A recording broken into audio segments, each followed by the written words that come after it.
আসসালামু আলাইকুম, সবাইকে স্বাগত জানাচ্ছি আমি পাবেল। আজকে আমরা ম্যাট্রিক্সের নেক্সট লেসনটাতে চলে এসেছি। এর আগের পর্বে আমি আলোচনা করেছিলাম ম্যাট্রিক্স কি, তারপরে ম্যাট্রিক্স কিভাবে প্রকাশ করতে হয়, তারপর হচ্ছে আমরা বেশ কিছু ম্যাট্রিক্সের প্রকারভেদ নিয়ে আলোচনা করেছিলাম, যেমন আয়তাকার ম্যাট্রিক্স, সারি ম্যাট্রিক্স, কলাম ম্যাট্রিক্স, বর্গ ম্যাট্রিক্স, কর্ণ ম্যাট্রিক্স, স্কেলার ম্যাট্রিক্স এবং ইউনিট ম্যাট্রিক্স।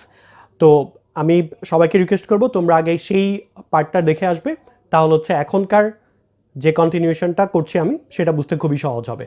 আজকে আমি যেই টপিকগুলো আলোচনা করব তার শুরুতে হচ্ছে আলোচনা করব রূপান্তরিত ম্যাট্রিক্স, তারপর আমরা দেখব হচ্ছে প্রতিসম ম্যাট্রিক্স, বক্র প্রতিসম বর্গ ম্যাট্রিক্স, শূন্য ম্যাট্রিক্স, এই বিষয়গুলো নিয়ে আমি একটু আলোচনা করব। তো সবার প্রথমে আমরা শুরু করি, আমরা রূপান্তরিত ম্যাট্রিক্স দিয়ে শুরু করছি। রূপান্তরিত ম্যাট্রিক্সটা খুবই সহজ। আমরা শুরুতে একটা ম্যাট্রিক্স নেই, তারপর হচ্ছে বলি যে কিভাবে করতে হবে। ধরো তোমার কাছে একটা ম্যাট্রিক্স আছে এ, এই ম্যাট্রিক্সটার সারি আছে ধরো দুইটা, 1 5 7, আর নিচে দিলাম 2 -3 4। এটা হচ্ছে একটা ম্যাট্রিক্স। এখন আমি যদি এই ম্যাট্রিক্সটাকে রূপান্তর করতে চাই, তাহলে যেটা করতে হবে, এর সারিগুলা হয়ে যাবে কলাম আর কলামগুলো হয়ে যাবে সারি। ব্যাপারটা কীভাবে হবে একটু দেখো। সেই ম্যাট্রিক্সটাকে আমরা লিখবো হচ্ছে এ টি। আচ্ছা, টি কেন দিচ্ছি? টি দিয়ে বলে হচ্ছে ট্রান্সপোজ অফ এ ম্যাট্রিক্স। ইংরেজিতে রূপান্তরিত ম্যাট্রিক্সটাকে বলা হচ্ছে ট্রান্সপোজ ম্যাট্রিক্স, এই জন্য টি দেওয়া হয়। হ্যাঁ, তাহলে এ টিতে কী হবে, এই যে প্রথম সারি আছে এই সারিটাকে আমি কলাম আকারে লিখব। কিভাবে লিখব দেখো সবাই একটু। সারি থেকে আছে 1 5 7, তাহলে এটা হয়ে যাবে হচ্ছে প্রথম কলাম। বোঝার চেষ্টা করো, 1 5 7 তুমি সারি আকারে দেখছো, হ্যাঁ, সেম জিনিসটা তাহলে এখন কি হয়ে যাবে, কলাম আকারে আসবে। তাহলে প্রথমে লিখো 1, তারপরে 5, তারপর লিখো 7। এবার দেখো দ্বিতীয় সারি কে ছিল 2 -3 4, তাহলে এটা হয়ে যাবে এখানে এসে দ্বিতীয় কলাম। তাহলে কি হবে দেখো 2 -3 4।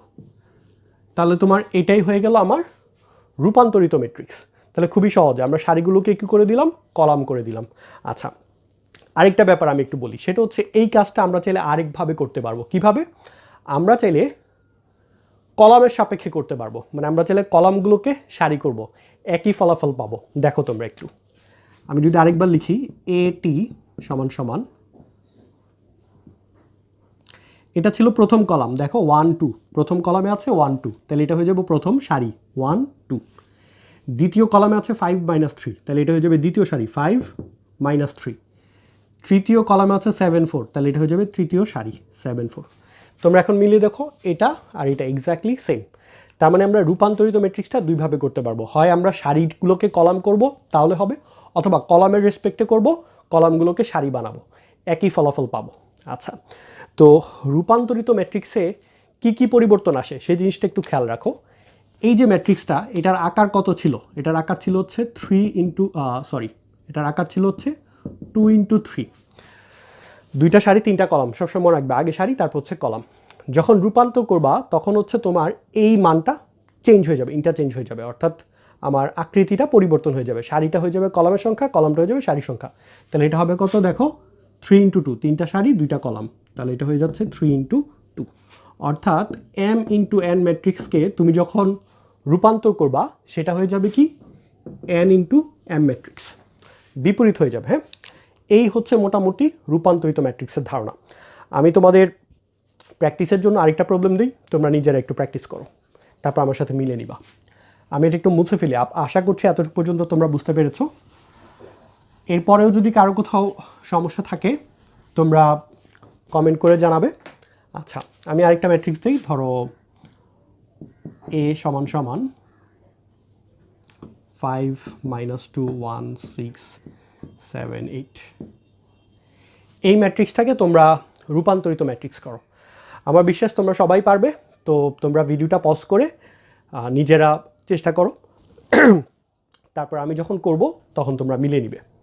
আমি এটা ট্রান্সপোজটা লিখে ফেলি এখন। এটি ট্রান্সপোজ মানে হচ্ছে রূপান্তরিত ম্যাট্রিক্স। এটি সমান সমান কী হবে? আই এম প্রিটি শিওর যে তোমরা সবাই ইনশাল্লাহ পারবা। তো যেমনটা বলেছিলাম, এটা দুইভাবে করা যায়। তোমরা চাইলে কলামগুলোকে সারি আকারে নিতে পারো, অথবা সারিগুলোকে কলাম আকারে নিতে পারো, তোমাদের ইচ্ছা। যেমন ধরো আমি কলামগুলোকে সারিতে নিই, প্রথম কলাম 5 1 7, তাহলে এটা হয়ে যাবে প্রথম সারি 5 1 7, ঠিক আছে। দ্বিতীয় কলাম এটা হয়ে যাবে দ্বিতীয় সারি -2 6 8 -2 6 8 এটা হয়ে গেল দ্বিতীয় সারি। এই হচ্ছে মোটামুটি কাজ। তো আশা করছি এই পার্টটা সবাই পারবে, খুবই সহজ। এখন আমরা নেক্সট টপিকে চলে যাই। নেক্সট টপিকটা হচ্ছে আমরা শিখব প্রতিসম ম্যাট্রিক্স। ঠিক আছে, প্রতিসম বা ইংরেজিতে বলা হচ্ছে সিমেট্রিক ম্যাট্রিক্স। সিমেট্রি বা প্রতিসম ব্যাপারটা কীরকম বোঝায় তার জন্য আমাকে একটু এক্সপ্লেন করতে হবে। যেমন মনে করো তোমার এই যে বাম হাত দেখতে, আমি এখানে দেখাচ্ছে হচ্ছে বাম হাত। বাম হাতের আমি যখন আয়নার সামনে নিব তখন আমি কিন্তু ডান হাত মনে হবে আমার, তাই তো? এই জিনিসটাকে মিরর বলে, হ্যাঁ, মানে মিরর ইফেক্ট। তুমি বাম হাতটা দিলে ডান হাত দেখবা আয়নার সামনে। তো সিমেট্রি বোঝানোর জন্য এই জন্য আমরা আয়নার কনসেপ্ট ব্যবহার করি। তো প্রতিসমর ব্যাপারটা হচ্ছে সেটা। যেমন মনে করো আমরা যে ম্যাট্রিক্সের উপাদানগুলো লিখি, হ্যাঁ, এই যে উপাদানগুলো লিখেছি তার প্রত্যেকের একটা একটা অবস্থান আছে। ঠিক আছে, অবস্থানটা কি? মনে করো এই যে 5, এটা কোন অবস্থান আছে? প্রথম সারি প্রথম কলাম। তাহলে এই 5-এর অবস্থানকে আমরা বলতে পারি 1, 1। তাহলে 1 1 অবস্থানে কে আছে? 5। এখন এই যে -2 এর অবস্থানটা আমরা কি বলবো? প্রথম সারি দ্বিতীয় কলাম। দেখো প্রথম সারি দ্বিতীয় কলাম, তাহলে আমরা এটাকে বলবো কত? 1, 2। ঠিক আছে, এভাবে করে আমরা চাইলে প্রত্যেকটার পজিশন বের করতে পারি। ঠিক আছে, যেমন আমি আরেকটা নতুন করে ম্যাট্রিক্স লিখি, সেটার পজিশনগুলো আমি একটু লেখার চেষ্টা করব। ধরো আমার এখানে 9টা উপাদান থাকবে। ঠিক আছে, 9টা উপাদান যদি থাকে, প্রথম উপাদানটা কি হবে? 1, 1, মানে প্রথম সারি প্রথম কলাম। তারপরটা কি হবে? 1, 2, প্রথম সারি দ্বিতীয় কলাম। তারপর যদি আরেকটু উপাদান থাকে সেটা হবে 1, 3। এভাবে করে চলতে থাকবে 2, 1, 2, 2, 2, 3, 3, 1, 3, 2, 3, 3। তাহলে আমার যদি একটা 3x3 ম্যাট্রিক্স থাকে, টোটাল যে 9টা উপাদান থাকবে সেই উপাদানগুলোর প্রত্যেকটার অবস্থানটা আমি জাস্ট লিখেছি, উপাদানগুলো না লিখে। তাহলে অবস্থানটা দেখো, প্রথমটা হচ্ছে 1, 1, মানে প্রথম সারি প্রথম কলাম, প্রথম সারি দ্বিতীয় কলাম, প্রথম সারি তৃতীয় কলাম। এই ব্যাপারটা আশা করি তোমরা বুঝতে পারছো। এখন এখানের মধ্যে আমি প্রতিসম অবস্থানগুলো দেখাই। প্রতিসম অবস্থান হচ্ছে, খেয়াল করে দেখো, এই 1, 2 এর প্রতিসম অবস্থানকে 2, 1, মানে 1, 2কে তুমি বিপরীতভাবে যদি দেখো, উল্টাও, তাহলে এই দুইটা হচ্ছে প্রতিসম। ঠিক আছে, 1, 2 এবং 2, 1। একই রকমভাবে 3, 2 আর 2, 3, এই দুইটা হচ্ছে প্রতিসম। আর 3, 1 এর প্রতিসমকে 1, 3, তাহলে এটার সাথে এটা হচ্ছে প্রতিসম। তাহলে দেখো তুমি 3টা প্রতিসম পেয়ার পাবা। 3, 2 এর জন্য 2, 3, 1, 2 এর জন্য 2, 1, 3, 1 এর জন্য 1, 3, এই 3টা পেয়ার। আর 1, 1কে তুমি যদি চেঞ্জ করো 1, 1ই আসে, তার মানে এটা প্রতিসম অবস্থান সে নিজে। 2, 2 এর জন্য সে নিজে, 3, 2 এর জন্য সে নিজে। আচ্ছা, এখন আমরা প্রতিসম ম্যাট্রিক্স কাকে বলবো? প্রতিসম ম্যাট্রিক্স বলবো যখন আমার একটা ম্যাট্রিক্সের মধ্যে এই যে প্রতিসম অবস্থানগুলোর মান একই রকম থাকবে, তখন আমরা এটাকে বলবো প্রতিসম ম্যাট্রিক্স। আমি একটা এক্সাম্পল দিই। ধরো আমি একটা ম্যাট্রিক্স নিলাম, ম্যাট্রিক্সের মানটা হচ্ছে 5, 7, 6, 2, 2, 3, 3, 9, 9। তোমরা একটু খেয়াল করে দেখো, এটার সাথে একটু ম্যাচ করে দেখো। 1, 2 পজিশনে কে আছে? 2, 2, 1 পজিশনে আছে 2। তার মানে দেখো এই দুইটা প্রতিসম অবস্থানে একই মান আছে। একই রকমভাবে 3, 2 অবস্থানে আছে 3, 2, 3 অবস্থানেও আছে 3। তাহলে এই দুইটাও কি প্রতিসম অবস্থানে একই জিনিস আছে, এবং এই 9-এর সাথেও এই 9 ম্যাচ করেছে। তাহলে এটাকে আমরা একটা প্রতিসম ম্যাট্রিক্স বলতে পারবো বা সিমেট্রিক ম্যাট্রিক্স বলতে পারবো। তো সিমেট্রিক ম্যাট্রিক্সের কনসেপ্টটা আশা করি সবাই বুঝতে পেরেছো, যে এই প্রতিসম অবস্থানগুলোতে একই মান থাকতে হবে, মানে এই দুইটা সেম হইতে হবে, আর এই দুইটা সেম হইতে হবে, এবং এই দুইটা সেম হইতে হবে। তাহলে হচ্ছে তুমি বলতে পারবে এটা একটা প্রতিসম ম্যাট্রিক্স। আর যদি কারো ডাউট থাকে এরপর আমি এক্সপ্লেন করব, সমস্যা নেই। তোমরা খাতার মধ্যে এই জিনিসগুলো একটু লিখে ফেলো, হ্যাঁ। আর অনেকেই আমার সাথে যারা লাইভ ক্লাস করো তারা তো কোশ্চেন করতেই পারবা, যে আমরা কিভাবে, যদি কারো কোনো ডাউট থাকে সেগুলো আমি আরেকটু এক্সপ্লেন করার চেষ্টা করব। এখন আমি তাহলে নেক্সট টপিকে চলে যাই। নেক্সট টপিকটা হচ্ছে, আমরা একটু আগে যে দুইটা জিনিস শিখলাম সেটার কম্বিনেশন। আমরা প্রথমে শিখলাম কি? রূপান্তরিত ম্যাট্রিক্স। অর্থাৎ রূপান্তরিত ম্যাট্রিক্সে কি করি? সারিগুলোকে কলামে কনভার্ট করি আর কলামগুলোকে সারিতে কনভার্ট করি, হ্যাঁ। আর আরেকটা শিখলাম কি? প্রতিসম ম্যাট্রিক্স। প্রতিসম ম্যাট্রিক্সটা কি? সেটা হচ্ছে, যদি তুমি একটা ম্যাট্রিক্সের প্রতিসম অবস্থানগুলোতে একই রকম মান পাও, তাহলে তুমি সেটাকে বলতে পারবা প্রতিসম ম্যাট্রিক্স। ঠিক আছে, এই ওকে। তো আমি এই দুইটা পার্ট মুছে ফেলি, তারপরে নেক্সট টপিকটাতে যাই। নেক্সট টপিকটা হচ্ছে বক্র প্রতিসম বর্গ ম্যাট্রিক্স। আমি এই পার্টগুলো একটু মুছে ফেলি।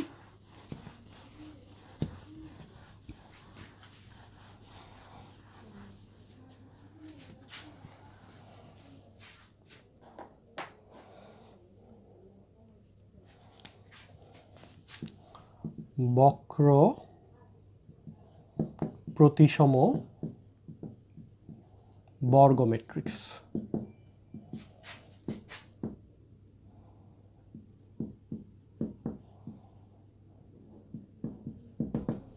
আচ্ছা, এটা একটু সহজ। এটার কনসেপ্টটা হচ্ছে, যদি একটা ম্যাট্রিক্স এ তুমি যদি এটাকে ট্রান্সপোজ করো, অর্থাৎ রূপান্তর করো, সেটাও যদি সমান হয়, তাহলে তুমি এটাকে বলতে পারবা হচ্ছে বক্র প্রতিসম বর্গ ম্যাট্রিক্স। অর্থাৎ রূপান্তর করার পরে যদি তুমি একই ম্যাট্রিক্স পাও, তাহলে তুমি এটাকে বলতে পারবা বক্র প্রতিসম বর্গ ম্যাট্রিক্স। আমি একটা এক্সাম্পল দিই। যেমন মনে করো, আমি এটা সবচেয়ে সহজ এক্সাম্পল হচ্ছে, তুমি যদি সবগুলা মান সেম নাও, তাহলে রূপান্তর করলে কি আসবে? একই জিনিস আসবে। ব্যাপারটা তখন সহজ হয়ে যায়। তো ধরো 2 - 3 -3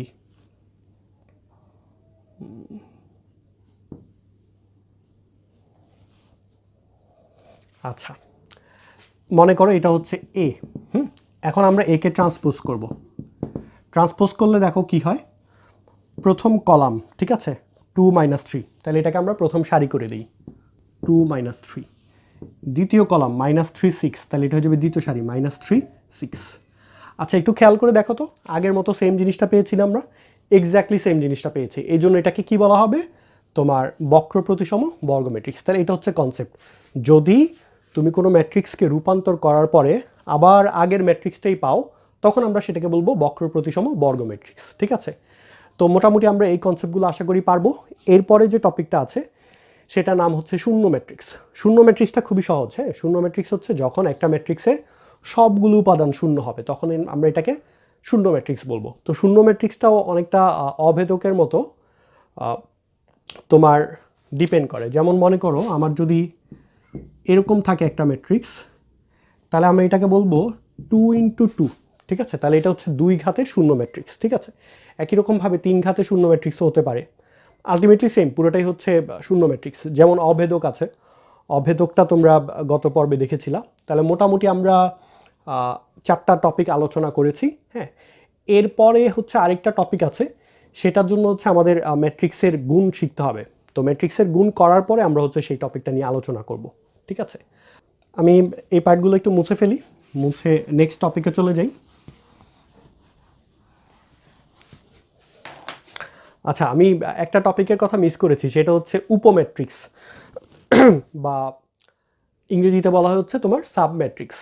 তাহলে আমরা উপম্যাট্রিক্স ব্যাপারটা একটু শিখি। উপম্যাট্রিক্স,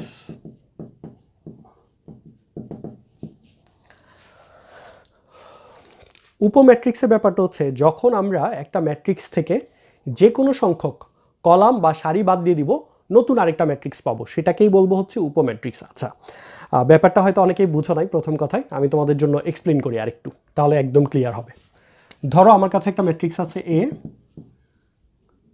1 5 6 8 2 4 9 -3। এটা একটা ম্যাট্রিক্স। এই ম্যাট্রিক্স থেকে তুমি যে কোনো জায়গা থেকে যে কোনো কলাম অথবা যে কোনো সারি, তুমি এক বা একাধিক সারি এবং কলাম বাদ দিতে পারবে একসাথে, তখন আমরা যে জিনিসটা পাবো সেটাকে বলা হবে হচ্ছে উপম্যাট্রিক্স। তাহলে এর একটা উপম্যাট্রিক্স আমি করতে পারি কিভাবে? ধরো আমি তৃতীয় কলামটা বাদ দিয়ে দিলাম। তৃতীয় কলামটা বাদ দিলে কি পাবো দেখো, 1 2 5 4 8 -3। তাহলে নতুন করে যে ম্যাট্রিক্সটা পাচ্ছি, এটা হচ্ছে প্রথম যে ম্যাট্রিক্সটা ছিল তার একটা উপম্যাট্রিক্স। একই রকমভাবে তুমি চাইলে দ্বিতীয় সারিটা বাদ দিয়ে দিতে পারো, তাহলে তুমি 1 5 6 8 পাবা, এটা আরেকটা উপম্যাট্রিক্স। আবার তুমি চাইলে একই সাথে সারি এবং কলামও বাদ দিতে পারবা। কিভাবে? তুমি চাইলে ধরো এই দ্বিতীয় কলামটা বাদ দিলা, দ্বিতীয় সারিটা বাদ দিলা, তাহলে তুমি কি পাবা? 1 6 8। এটাও আরেকটা উপম্যাট্রিক্স। সো অনেক রকমভাবে তুমি উপম্যাট্রিক্স তৈরি করতে পারবা, খুবই সহজ। হ্যাঁ, তাহলে মেইন কনসেপ্টটা কি, যে আমরা মূল যে ম্যাট্রিক্সটা ছিল সেখান থেকে যে কোনো সংখ্যক সারি এবং কলাম আমি চাইলে বাদ দিতে পারবো, তাহলে আমরা সেটাকে উপম্যাট্রিক্স বলবো। এই হচ্ছে মোটামুটি কনসেপ্ট উপম্যাট্রিক্সের। তারপরে আমাদের যে জিনিসটা জানতে হবে ম্যাট্রিক্সের যোগ এবং বিয়োগ করার জন্য, সেটা হচ্ছে ম্যাট্রিক্সের সমতা। সমতা হচ্ছে যখন দুইটা ম্যাট্রিক্সের সমান সংখ্যক সারি এবং সমান সংখ্যক কলাম থাকবে, তখন আমরা বলতে পারবো যে এদের সমতা আছে দুইটা ম্যাট্রিক্সের। যদি দুইটা ম্যাট্রিক্সের সারি এবং কলাম সেম না থাকে, তখন কিন্তু আমরা এদেরকে সমান বলতে পারবো না। ঠিক আছে, এই মোটামুটি খুবই সহজ। তাহলে যোগ করার জন্য এবং বিয়োগ করার জন্য দুইটার আকার সেম হইতে হবে, দুইটা ম্যাট্রিক্সের আকার সেম হইতে হবে। অর্থাৎ তোমার প্রথম ম্যাট্রিক্সটা যদি হয় 2x3, দ্বিতীয় ম্যাট্রিক্সটাও হতে হবে 2x3। ঠিক আছে, আচ্ছা এই টপিকটা আমি আরেকটু ডিটেলস এক্সপ্লেন করব যখন হচ্ছে আমরা যোগ বিয়োগ শুরু করব। সেটা হচ্ছে আমরা হোপফুলি লাইভ ক্লাসে শুরু করে দিব, অথবা হচ্ছে নেক্সট ক্লাসে শুরু করব। মোটামুটি এই হচ্ছে ম্যাট্রিক্সের একদম বেসিক আলোচনা। এরপরের টপিক থেকেই হচ্ছে আমরা ম্যাথ শুরু করে দিব। ঠিক আছে, ম্যাথ শুরু করব হচ্ছে যোগ বিয়োগ দিয়ে, তারপর হচ্ছে মাল্টিপ্লিকেশন, তারপর হচ্ছে ইনভার্স। এই হচ্ছে আমাদের মোটামুটি ম্যাট্রিক্সের আলোচনা থাকবে। তো আশা করছি সবাই ভিডিওটা ভালো মতো দেখেছো। আজকের টপিকগুলো খুবই ইজি। এরপরেও যদি কারো কোনো প্রবলেম থাকে তোমরা জানাবে। আর যারা আমার গ্রুপে অ্যাড হও নাই, তোমরা চাইলে আমার গ্রুপে অ্যাড হতে পারো। ঠিক আছে, গ্রুপের নামটা আমি বলে দিই। বর্তমান এই বছর যারা এসএসসি পরীক্ষা দিয়েছো তাদের জন্য গ্রুপটা হচ্ছে, অর্থাৎ 2020 সালে যারা এসএসসি পরীক্ষা দিয়েছো তাদের জন্য গ্রুপ হচ্ছে, আমার গ্রুপের নাম Pavel's HSC math and ICT care. ওখানে হচ্ছে আমি লাইভ ক্লাস নেই তোমাদের জন্য, তোমরা চাইলে সেখানে অ্যাড হতে পারো। কেউ যদি প্রবলেম ফেস করো তোমরা এখানে কমেন্ট করে জানাবে, আমি তোমাদেরকে অ্যাড করে দিব। ঠিক আছে, সো হোপফুলি ইনশাল্লাহ তোমাদের সাথে লাইভে দেখা হবে। যাদের সাথে লাইভে দেখা হবে না, ইনশাল্লাহ নেক্সট ভিডিও দেখবে, সেটার আমন্ত্রণ এখানে শেষ করছি।